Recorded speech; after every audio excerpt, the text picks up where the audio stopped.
यसलाई अहिले नै सेभ गर्नुहोस्। यी गाँठाहरू सङ्कटको क्षणमा तपाईँको ज्यान बचाउन पनि सक्छन्। 1. Slip nut. यो कुनै खराब समीक्षा नभएको स्लिप नट हो। एक पटक प्रयोग गरेपछि मन नपराउने सवालै आउँदैन। बल लाग्दा आफै कसिन्छ र दबाव नहुँदा सजिलै सरक्छ। छिटो समायोजन गर्न धेरै उपयोगी। 2. बोलाइन नट। गाँठाहरूको राजा। यदि बलियो र भरपर्दो गाँठो चाहिन्छ भने यो उत्तम विकल्प हो। मुख्य डोरीलाई पछाडि मोडेर एउटा फन्दा बनाउनुहोस्। डोरीको अन्त्यलाई तलबाट फन्दाभित्र पार्नुहोस्। त्यसलाई मुख्य डोरी वरिपरि बेर्नुहोस्। फेरि फन्दाभित्र छिराएर कसनुहोस्।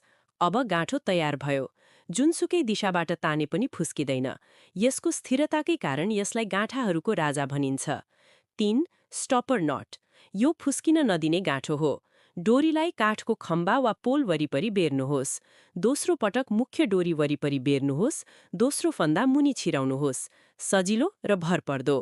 4. Cargo lashing net. सामान बाज्ने तरिका। बायाँ हातले मुख्य डोरी उल्टो मोडेर फन्दा बनाउनुहोस्। औलाले फन्दा तानेर बाहिर निकाल्नुहोस्। दायाँ हातले तल तानेर आधा घुमाउनुहोस्। मुख्य डोरीलाई फन्दाबाट निकालेर एङ्कर बिन्दुमा अड्काउनुहोस्। डोरी कसेर सामान मजबुत रूपमा बाँध्नुहोस्। सामान सुरक्षित रूपमा अड्काउन उपयुक्त।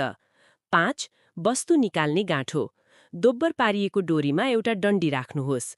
डोरीको अन्त्य मोडेर बायाँ फन्दाभित्र छिराउनुहोस्। कसेर नयाँ फन्दा बनाउनुहोस्। मुख्य डोरीलाई अन्त्य वरिपरि बेरेर फेरि फन्दाभित्र पार्नुहोस्। अलिक समायोजन गर्नुहोस्। अब यो डन्डी साँगुरो ठाउँमा छिराएर खसेको बस्ती निकाल्न सकिन्छ। यी मध्ये तपाईलाई सबैभन्दा उपयोगी लाग्ने गाँठो कुन हो?